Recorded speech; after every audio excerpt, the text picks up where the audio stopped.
सबैजनालाई नमस्कार। तपाईहरुको लागि हाइड्रो पावरको लागि सल्युसन हामीले लिएर आएको छौं, जहाँ चाहिँ मोस्टली कम्युनिकेसनको इक्विपमेन्ट्सहरु लिएर आएको छौं। हाइड्रो पावर नेपालमा धेरै रहेको छ, त्यसमा चाहिँ ड्याम साइट र कन्ट्रोल रुम साइटमा जुन चाहिँ एउटा कम्युनिकेसन गर्नुको लागि डिभाइसेसहरु चाहिन्छ, त्यसको लागि हामीसँग रहेको अवेलेबल डिभाइसहरु देखाउन गइरहेको छौं।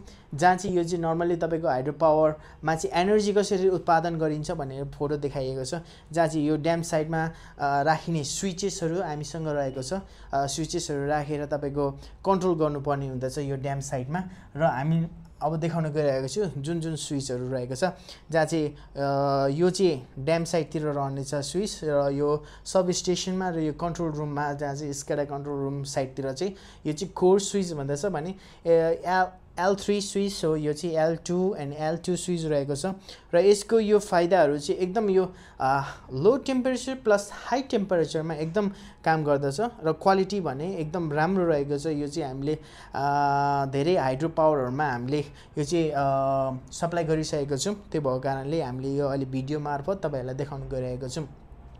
यो चाहिँ तपाईको सिमिलरली भोइस भयो, सिमिलरली इन्टरनेट भयो, अनि त्यसपछि सीसीटीभी को लागि स्विचेसहरु युज गरिन्छ भने सेन्सरहरुको लागि कन्ट्रोल गर्नुपर्ने हुन्छ, त्यसको लागि यो स्विचेसहरु कम्युनिकेसनको लागि युज गरिन्छ भने अहिलेको यो म्यापिङ देखाएको चाहिँ तपाईको यो कलर वाला चाहिँ अप्टिकल फाइबर रहेको छ भने यो चाहिँ क्याट 6 रहेको छ, जहाँ चाहिँ तपाईको एक्जाम्पल यो स्विचमा यता साइडबाट फाइबर कट अफ छ भने यताबाट तपाईको एउटा लुपिङ गरेर जहाँ चाहिँ तपाईको कन्ट्रोल रुममा चाहिँ कम्युनिकेसन गराउनको लागि चाहिँ सजिलोपनहरु रहनेछ। र यो सम्बन्धी यो स्विच सम्बन्धी तपाईहरुलाई जुन चाहिँ कोर L2 L3 स्विच सम्बन्धी तपाईहरुलाई मोर जानकारी लिन चाहनुहुन्छ र तपाईहरुको हाइड्रोमा पनि युज गर्न रुचाउनुहुन्छ भने तपाईले हामीलाई कल गर्न सक्नुहुन्छ।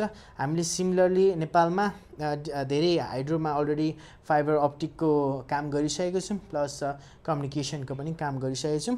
तपाईहरुले हामीलाई कन्ट्याक्ट गर्न सक्नुहुन्छ any time. Thank you so much.